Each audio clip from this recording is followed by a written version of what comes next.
Thanks for tuning in to Steel City Football, the 4-1-2. It's a great day to be a Pittsburgh Steeler. Let's jump right in. So it seems that the Pittsburgh Steelers have some problems with their offensive line. Broderick Jones just got a neck fusion. Anderson was just let go. ISAC SEUMALO seems to want to be hitting the free agent market. I hope he's re-signed with the Steelers. I really like him. You know, in the article, it states that he hasn't practiced a lot because he's banged up a bit. But let's jump into the article and I'll go from there.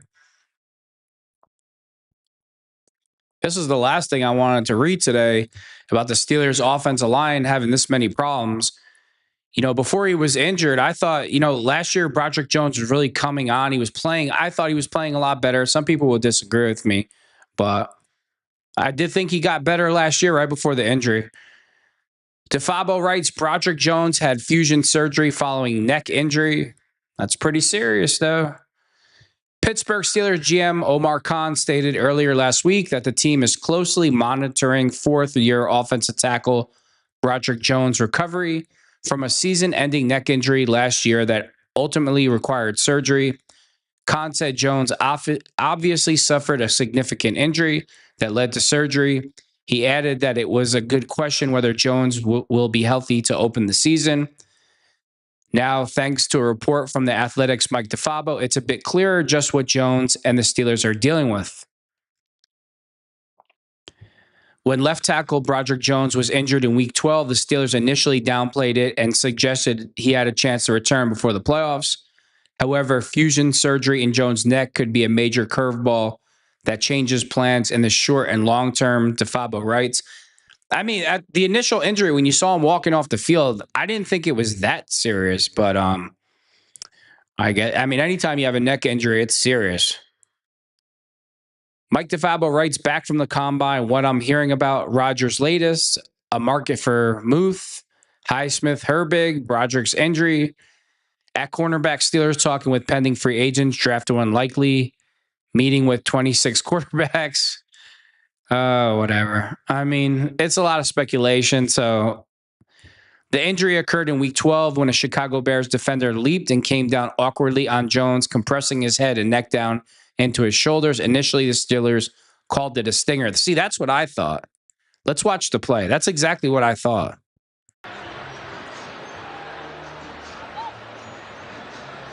So Jones turned around. The defender went up in the air. Yeah, I mean, those things are strange. It didn't look like a major hit. It didn't look like a super hard blow. He just hit it perfectly. I mean, a fusion from that? Oof. Broderick Jones had stingers. I don't have any further description of that. I think he'll be examined. Former Steelers head coach Mike Tomlin said immediately after the loss to the Bears. I remember the play clear as day. I definitely didn't think it was that serious.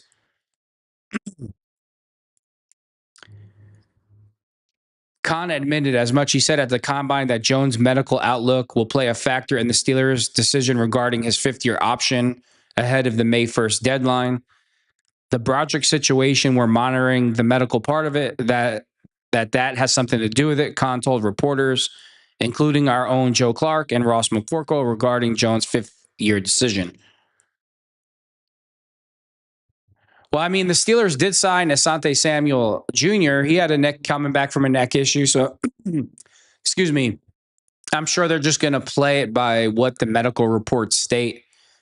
I don't know. I don't know. I like Broderick as a person, and that really also helps. I think he's a good teammate, a good person, and he was coming on. This is super unfortunate that happened at that time. The Steelers met with a handful of tackles this week in Indianapolis and also inquired with at least one agent about the status of his free agent lineman, a league source told the Athletics DeFabo writes.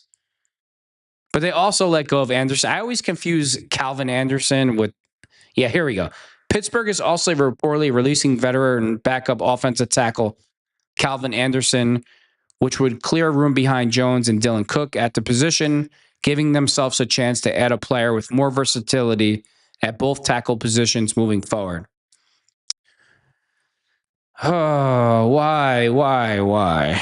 I mean, that play, too. The guy jumped in the air, and all Broderick really did, the guy didn't even really come down on him. Broderick Broderick took his head and put it in his stomach while he was in the air. So, I mean, that's kind of on Broderick. He's the one that led with his head and his helmet.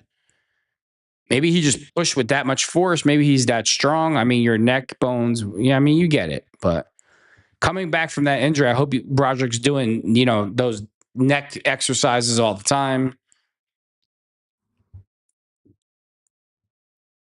Local insider reveals Steelers quarterback draft plan. Hopefully, they're not taking one. That's my plan, that the Steelers do not draft a quarterback in the first round.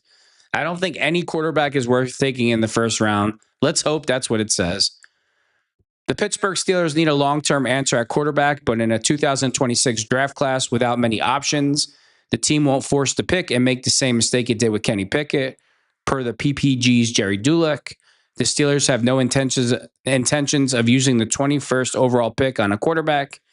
Instead, the team will wait until the later rounds. Sounds like a plan to me. The Steelers have little, if no intention of taking a quarterback with their top pick because they think there is only one. Indiana's Fernando Mendoza worthy of going in the first round, Dulac wrote in a Monday morning article. Good. I mean, I'm glad to hear that. I'm happy to hear that. It's more than likely it wouldn't be until the third round, Dulac wrote, of when a quarterback may be drafted, though he hardly guaranteed it would happen. Well, I like that. I'm glad the Steelers aren't going to reach for a quarterback. Kenny Pickett is, the other day I read an article that said, Kenny Pickett is the worst draft pick that the Steelers had in the last 5 years. And I'm just like laughing. I'm like, Kenny Pickett is literally the worst first round draft pick in Steelers history, if you ask me. I mean, even Senor Sack, he even produced more before he had that, life-changing neck injury in the car accident that he had. A lot of people will say, Gabe Rivera was a bigger bust just because of the accident. But I don't know. If you look at Gabe Rivera in his first couple of games in the black and gold, if you go back and watch the film, he was going to be a stud. I think Kenny Pickett by far is the worst first round draft pick in Steelers history. A lot of people argue with me, but I don't care.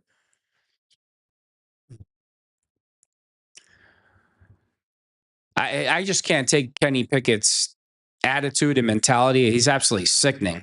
Phil DePaulo lists 3 positions the Steelers could address in first round. Yeah. Safety, linebacker. I would go you're like, oh, defense. I mean, I'm going to be, yeah, I mean, it's hard for me not to mention a wide receiver, but yeah, let's go safety, linebacker, corner if it was up to me. But hey, I'm I'm biased towards defense. The Pittsburgh Steelers draft plans are far from final, but one beat writer thinks the list is narrowed down. The PPG's Ray Filippato listed the 3 positions he thinks the Steelers could address in the first round of April's draft. I think it's going to be a receiver or defensive back, Filippato said Sunday night on the #1 Corcoran sports show on KDKA. It could be a cornerback or a safety. Some reports say that Caleb Downs from Ohio State. Other reports say that he won't be there, and the Steelers like the Oregon safety. I can't think of his name. Thiemann off the top of my head. Receiver, cornerback, and safety are all positions of need with enough strength in the draft to support using a first-round pick on one of them. Wide receiver is one of the draft's deeper groups. The class may lack a true can't-miss prospect, but is led by Ohio State's Carnell Tate, whose underwhelming 4.53 40 has Phil DePaulo wondering if a draft slide is in order. You got to remember, he played on a hell of a team. You know what? I don't know.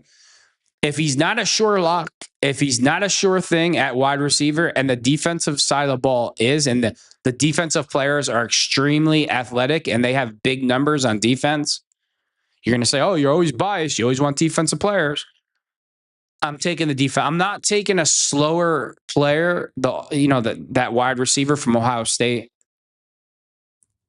I don't know. I do think he's going to have a good career, though. I watched a couple Ohio State games, and I'm not saying this because of the 40 time, Carnell Tate, but he reminds me of Jimmy Smith on the Jaguars. Like, he was real crafty, and he ended up pretty much being like a Hall of Fame receiver. But Carnell Tate kind of reminds me of the same way in some ways, but Again, you're asking the wrong person, because if I can go defense with super, like, guys that are super, like, their combine numbers are off the chart, and then they have tape to back it up, like Caleb Downs or that safety from Oregon, or even the linebacker from Ohio State that just, like, he tested out of the stratosphere. I'll bring up his name in a minute when I remember, but I couldn't pass on those guys. That's pretty slow for a receiver who's going to go in the top 10, he said. There were some other really good receivers, so you might see those receivers fall. Tate's mark was slow for a combine that featured plenty of speed, but his 40 time shouldn't impact his standing. A better time at his pro day, should he elect to run, will help. He's still a smooth and fluid prospect with great tracking and hands. If the NFL frowns upon Tate's 40 time, it could be the Steelers' game. Jimmy Smith ran a 4.72 or 4.74 40-yard dash. I remember Bill Parcells. That's the reason why he didn't sign him, I think, to the Giants or whatever. But his craftiness and the way he plays really does remind me of him a lot. So, what is that linebacker's name on Ohio State? God, I can't think of his name, and it's right on the top of my head. I'm thinking, hold on. The talent is still there. Bomani Jones believes Steelers need Kyle Murray. Whatever Bomani Jones has to say, I would not pay attention to any of it. James Harrison not sold on Mason Rudolph as backup quarterback in 2026. Have a competition, James Harrison says. I agree. Every position should be open for competition. I'd rather trade for one of these other cats and see and have a competition before I go and just let him sit there comfortably. Harrison said Monday on his Debo and Joe podcast. And look, what he did when he came in, threw the pick immediately. Oh, they ain't throwing no picks. Let me show you all how to do this. Well, I mean, I don't know. Mason Rudolph, to me, he looks bad. Oh, Sonny Styles. Sonny Styles from Ohio State, the linebacker. I'm pretty sure that's his name, Sonny Styles. If you have Sonny Styles, Caleb Downs, or the kid from Oregon, the safety, on the board in the first round, and there's no other wide receiver that's, like a stud 6'2", 6'1", that runs a 4.4 40, that's extremely athletic, then I'm going with defense. And I like Mekhi Lemon. I tell you guys this all the time. I follow USC, and I really like what he does on the field. But have any of you guys seen Mekhi Lemon's interviews during the draft? He looks crazy, man. He really looks crazy. I'll play it in a minute after I get off these articles. Like, what is wrong with this guy? The comment section, oh man, it's killing him. But I mean, he seems serious about football. So if Isaac SEUMALO departs, Dulac shares Steelers plan. No, this could be a disaster. Predicting he will test the market and sign elsewhere, Pittsburgh Post-Gazette's Jerry Dulac shared the Steelers' plan to replace him. They'll go sign a veteran in free agency. That's their intention, Dulac said Monday during his weekly appearance on 102.5 WDVE's morning show with Randy Baumann. Looking at the free agent market for guards, it doesn't seem like it's the greatest. You either have a bunch of old guys or a bunch of young guys. SEUMALO is not a big ticket, but we'll see. The problem is he's been nicked a lot lately. He has played, but he doesn't practice a lot because he seems to be hurt. He'll probably test the market, but if he leaves, their intention is to sign a guard in free agency to replace him. I mean, it's kind of hard to argue with anything that Jerry Dulac said. I mean, I don't know. He always has a pec injury, which I think is kind of weird.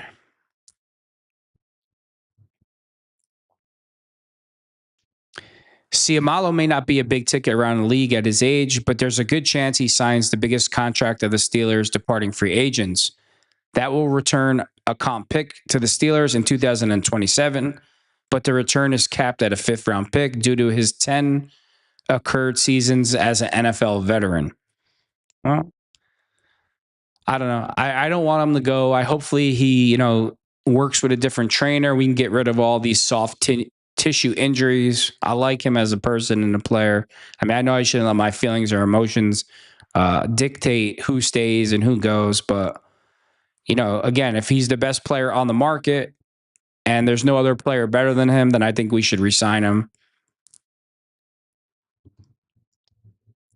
Brian, 3 Steelers players to monitor closely as new league years nears. Tight end Pat Freiermuth. Even though it sounds like a few teams around the NFL have inquired about possibly trading for Freiermuth, there's not a bone in my body that thinks he will ultimately be dealt. If, however, Freiermuth were to be traded this offseason, odds are good he would be dealt by March 13th, the due date of his $1.5 million roster bonus for 2026. I don't think it's going to happen because the Steelers are way under the salary cap, so I don't think he's going anywhere. So why is Freiermuth on the list of 3 players if I don't think he'll be traded? Well, as I stated above, Freiermuth has $1.5 million roster bonus due right after the start of the new league year. If the Steelers are planning to restructure his contract this offseason to free up additional 2026 salary cap space, getting such a transition done with him before March 13th would make the most sense. Restructuring Freiermuth's contract prior to March 13th would free up $6,156,667 in 2026 salary cap space. However, waiting until after his $1.5 million roster bonus is paid would result in $5,256,667 in 2026 salary cap space being freed up via restructuring. Oh, Jono Smith. Come on. Jono Smith needs to be gone. I'm not even reading this. He's got a base salary in 2026 of $7 million. Now, fine. I know that a lot of his passes are behind the line of scrimmage with screens and whatever. And I saw the stat yesterday. In NFL history, he is statistically ranked the worst tight end to ever play. So I'm really over him. And I do not understand what Arthur Smith's obsession was with Jono Smith. He needs to go. Inside linebacker, Malik Harrison. I think we could do better than Malik Harrison also. I like to see him go. Like Smith, Harrison is yet another player who could be jettisoned in the next few weeks. Most might be surprised to learn that Harrison, like Smith, is set to be one of the Steelers' top 10 cash earners in 2026, at least until the start of free agency and then the draft in total. Harrison is poised to earn $4.75 million in 2026, and that's on the heels of him earning $5.25 million in 2025. Let me tell you something. These signings by Tomlin, Harrison, and Jono Smith, and Tomlin is responsible for this. Tomlin and Khan are responsible for Malik Harrison, Jono Smith, and even Jalen Ramsey's getting huge money, and I don't think he deserves that type of money at all. These 3 picks, these 3 signings by Coach Tomlin and Omar Khan for this type of money, they did an atrocious job at signing these players. Atrocious. This was really bad business by the Steelers for this type of money. For these types of players, I mean, I don't know. That's huge money for players that are not really producing at all. They're like C players. They're like average type players. I don't know. I don't see that value that they're getting paid that much on the field. I really don't. So I wouldn't mind if Jono Smith was gone, Malik Harrison was gone. Even if Jalen Ramsey went, I'm fine with that too. They're paying him like $17 million a year, which I think is ridiculous. But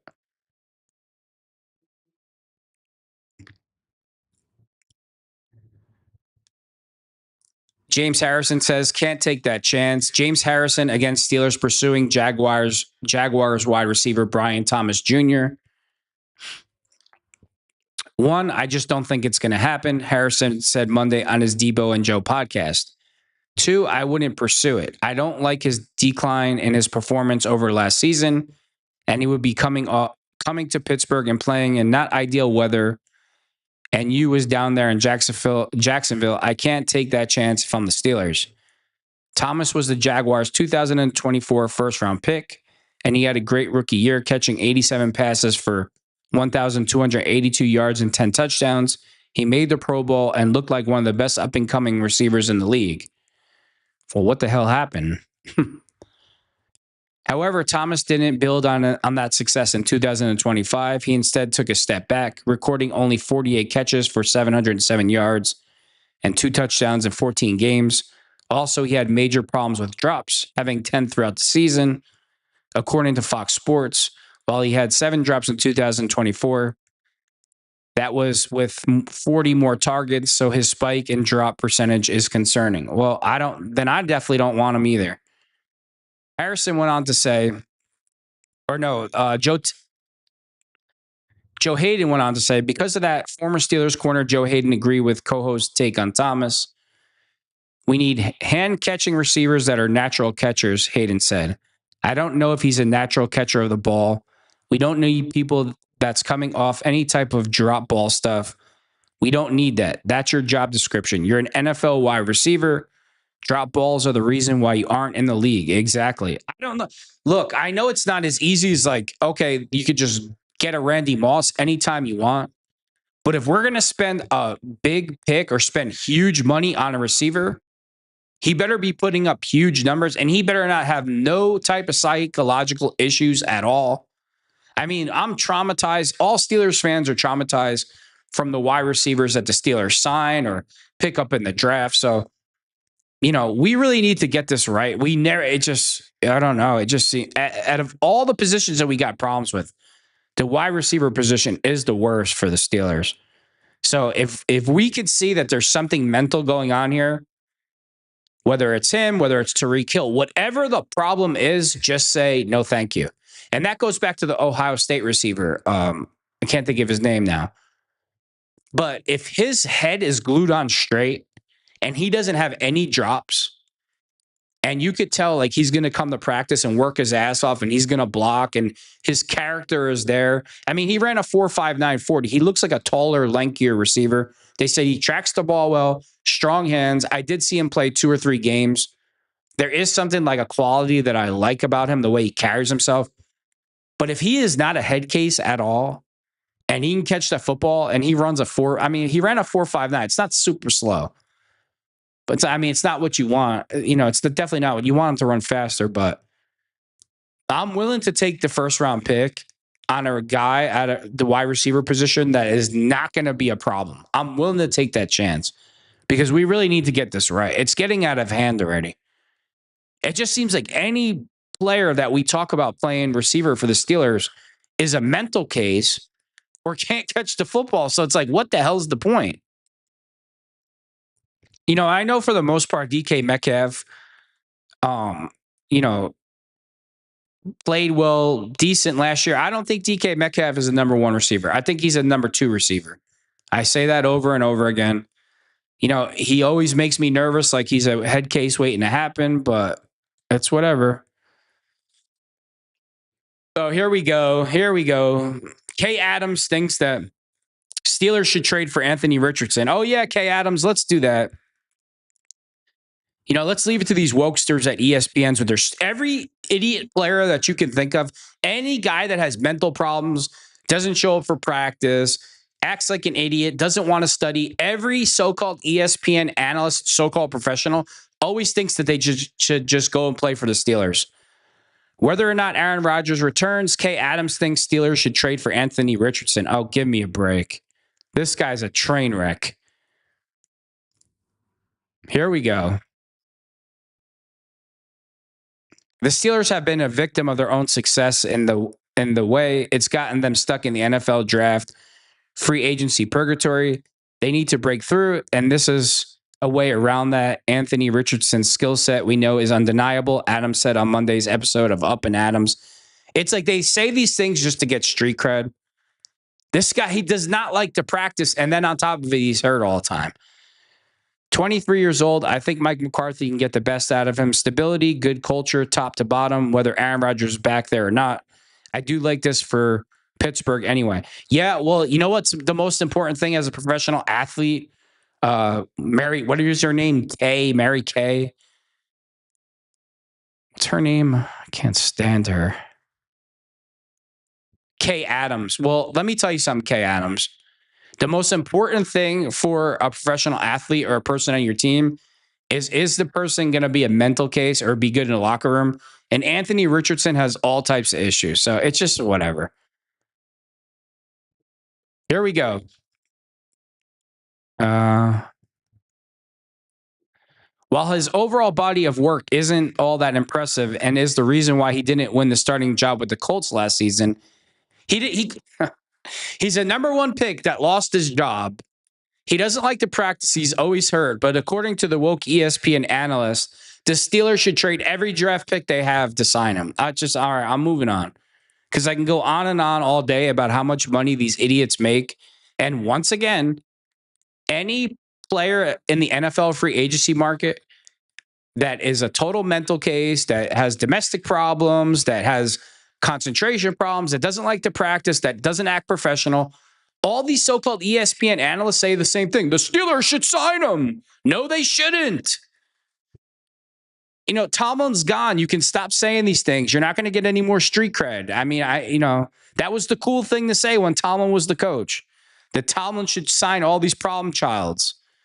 You know, all the ESPN analysts, it's like, oh, if the guy was a problem child and he had braids, oh, he should play for the Steelers. It's like, shut up already, man. Seriously. Tomlin's not here anymore. Can you stop? They love to send all the problem childs to this. ESPN loves to send all the problem childs to the Steelers.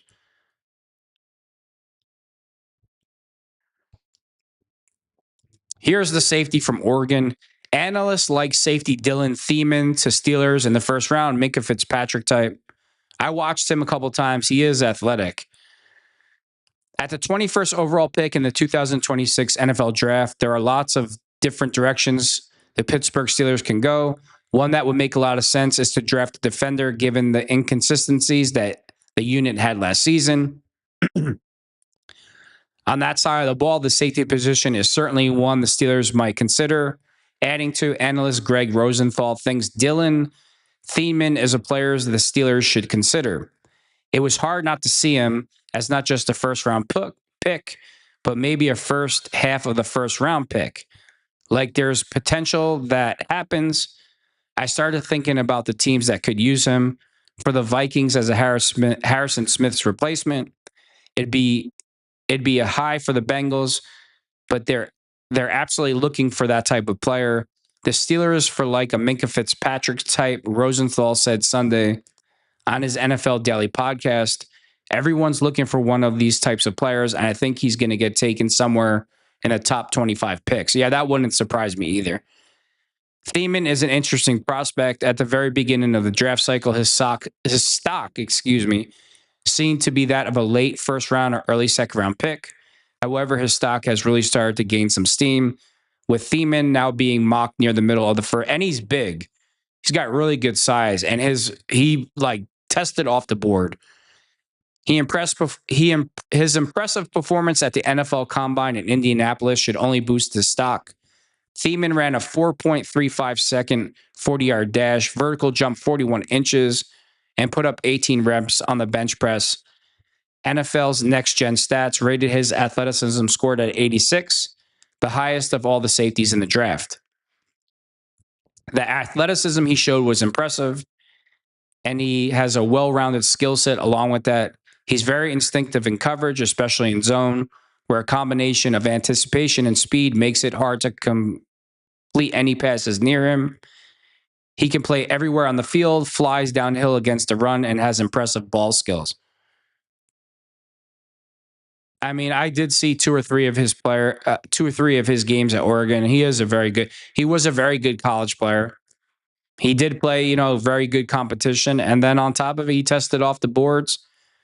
Jalen Ramsey cannot run as well as he used to. And Kyle Duggar is just nothing but a liability in coverage. I mean, we need to get our back end taken care of on the Steelers. And I said this when we traded Minkah Fitzpatrick. Don't start complaining when the Steelers start giving up huge plays on the back end. And you notice the first year that Minkah is very, very disciplined. And when he was back there, fine, we gave up touchdowns and we gave up yards, but we didn't give up big plays on a consistent basis like we did the first year that he wasn't there anymore. I'm not completely sold with Jalen Ramsey back there at free safety. Everybody's like, oh, he's so great. I don't see that. I thought he got beat routinely last year. He's getting $17 million a season. He's getting big time money. I mean, and going into the draft and I read a lot of articles and they're like, oh, it's up in the air. What's going to happen to Jalen Ramsey? Hey, listen, if Jalen Ramsey doesn't move to safety, he's going to be out of the NFL because at this point, that's the only place he could play. So let's not act like Jalen Ramsey has options because he doesn't. He's a liability in coverage, and the only position on the field he could play at this point in his career is safety. Hall of Famer Jim Kelly reveals he wanted traded to the Steelers. After I left college, I was drafted by Buffalo, Kelly said recent on Sports Grind on Demand's YouTube channel. Then once I signed with the USFL because I did not want to play here, I went to Houston and played for the Houston Gamblers of the USFL. I hated when these guys went to the USFL. It made me sick. After the league folded, we tried to work out a trade with either Pittsburgh or the Raiders. Our owner at the time, Ralph Wilson, said, you either sign with us or you're not playing. So I had no other choice. But to be honest with you, one of the best decisions I ever made in my life was becoming a Buffalo Bill in 1986. The Bills selected Kelly with the 14th pick in the 1983 draft. However, as he explained, he opted to join the United States Football League instead. Kelly was with the Houston Gamblers from 1984 to 1985 before the USFL fell apart. Yeah. Well, Trump was running that, and I thought that was a bad decision by all of these players. I think Reggie White did that. Did Reggie White? Yeah, a couple of the super Rocket Ishmael went there. I hated when these guys did that. I really didn't like when the USFL did that. I thought that was a jerk move, and I'm so glad the league folded because it did steal a lot of top players from the NFL because that league was like paying them astronomical amounts of money, so they went where the money was. I did not like that at all. There's a couple other, I can't remember the names off the top of my head, but there's a couple big name guys that went that route. I don't know. I just think it hurts your career and your legacy. You know, if you're a legacy player, if you went to the Hall of Fame, but you started in the USFL, it kind of just like, dude, I know money is important, but nothing is bigger than a shield. Nothing is bigger than a yellow jacket, the Hall of Fame jacket. It's the NFL. You've worked your whole life to get to the NFL. Your whole life as a little kid, you wanted to play in the NFL. And then you finally get drafted in the first round. You're like, oh, no, I'm not going to play in the NFL. I'm going to go to the USFL because they're paying you more money. You were going to be a millionaire anyway playing in. It's just like some of these players, and he deserved what he got. He deserved for the Buffalo Bills owner to tell him that, like, either you're playing for us or you're not playing. Good for the Buffalo Bills owner. Good for him.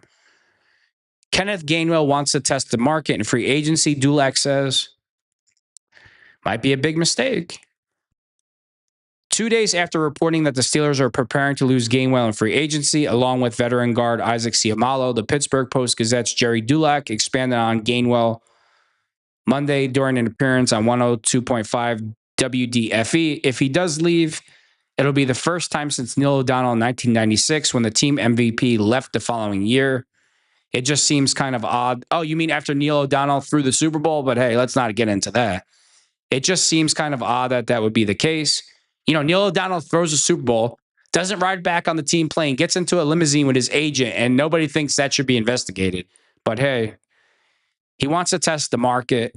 They know that. We'll see what the market bears for running back. Dulac said of Gainwell, according to audio via DVE, Jaylen Warren makes $5.5 million.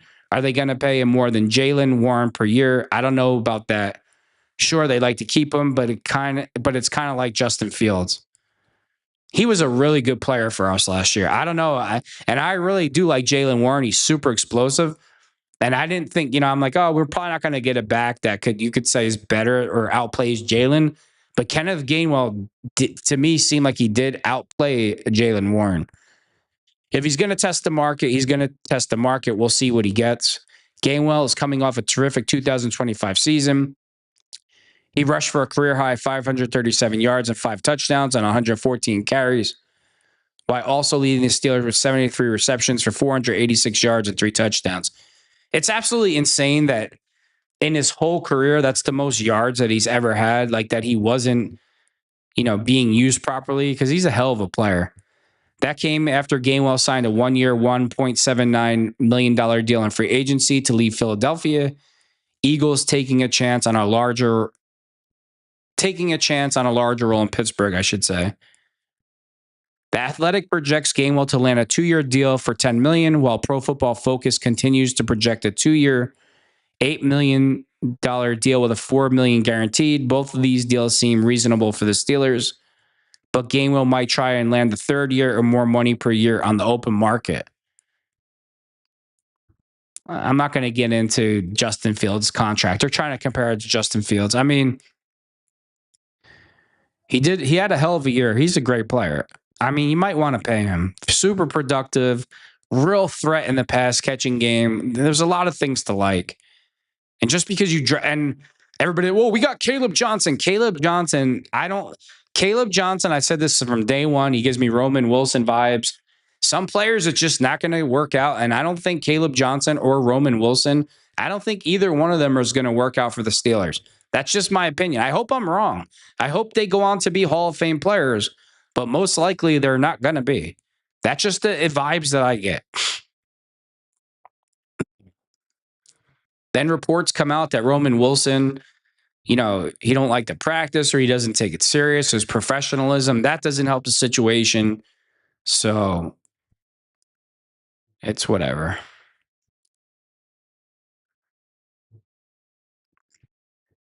Joey Porter Jr. has the leverage over the Steelers in contract talks. Beat writer says, what else do they have? That is true. I agree. The Steelers selected Joey Porter Jr. 32nd overall in the 2023 NFL Draft. For most of his career, he's been a full-time starter, though not without some highs and lows. He's had struggles with tackling and penalties, but he is strong in coverage. He hasn't given up a touchdown in years.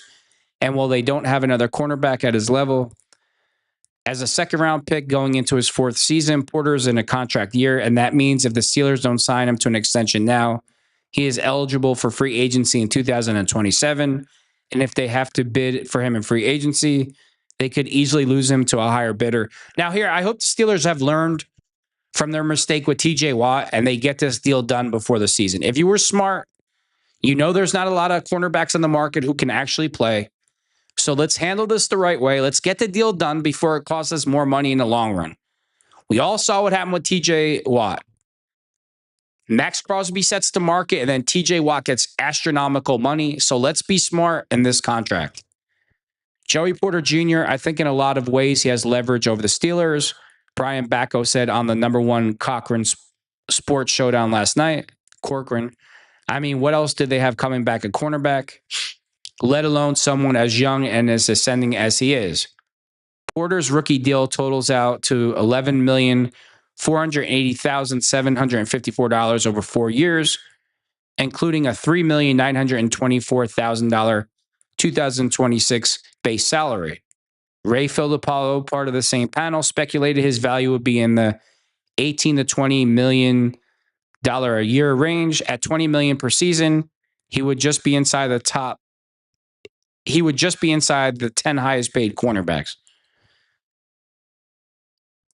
He's deserving, Filippo said of Porter, meriting a top 10 contract. You don't want to lose him now. You don't want him to hit free agency next year. Sign him now, take the hit, and bet on his talent. And I agree.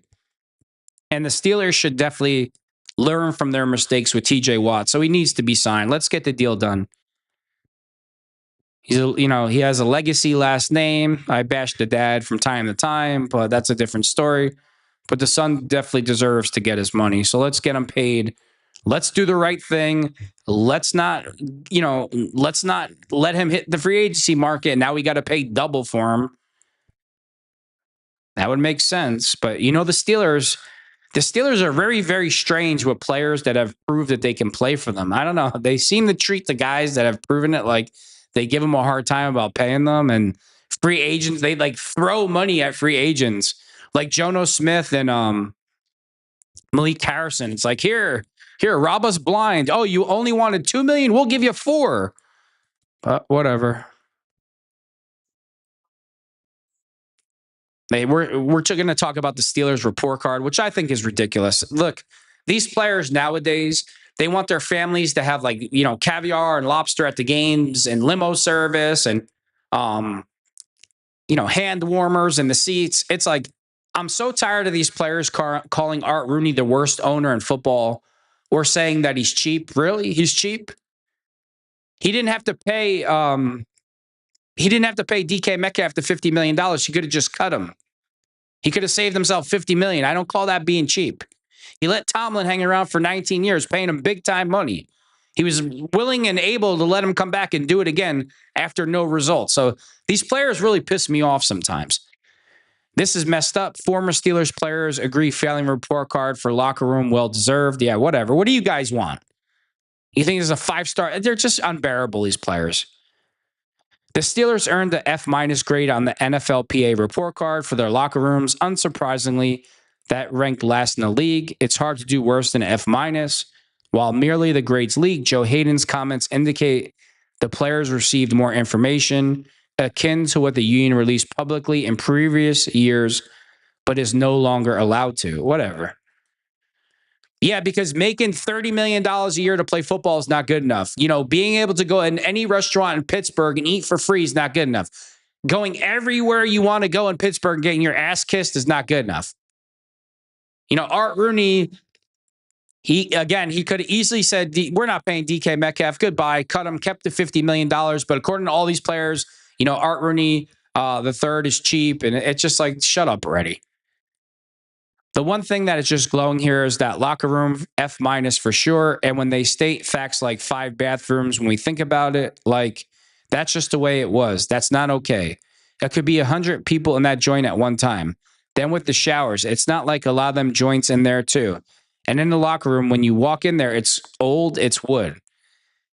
It got your little name on the junk, but when we look at it back in the day coming from Cleveland, I was like, culture, this is what it is.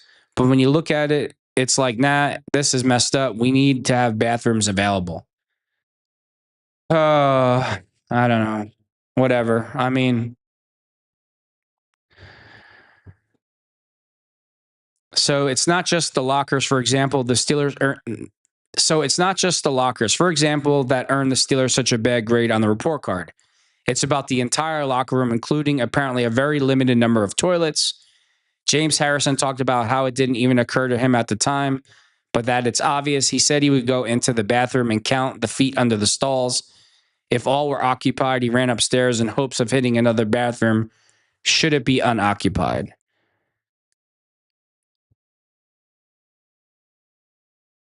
I mean, when I hear that, the Steelers and Art Rooney, everything is kind of old fashioned. So I can understand why this would bother them, the players. I'm kind of caught. I get it. I mean, I wouldn't be happy if I had to wait for, if I just drank a protein shake and had to do some sprints and had gas, I wouldn't be happy either. So I get it from both sides. But I don't like when the players call Art Rooney cheap or he's not a good owner, because that's total bullshit. Not buying it at all. The Steelers have their ways of doing things, whether it's the draft, whether it's the defense, whether it's the setup, and I don't think they're going to change for anybody. That's just how they are. That's who the Rooneys are as a family, and I'm going to leave it with that. You can't badmouth the Rooney family to me. You can't badmouth the black and gold to me. Certain things, I understand, but nobody's ever going to convince me that Art Rooney's not a good man, a decent man, a very generous man. They just are, have their certain, where they're set in their ways. And, the man is 75 years old, so I don't anticipate him changing anytime soon. And you're just going to have to deal with it. I mean, you're getting paid a lot of money to play football, and you should be thankful that he's paying you the kind of money that he is. And that's my opinion. And with that being said, thanks for tuning in to Steel City Football, the 4-1-2.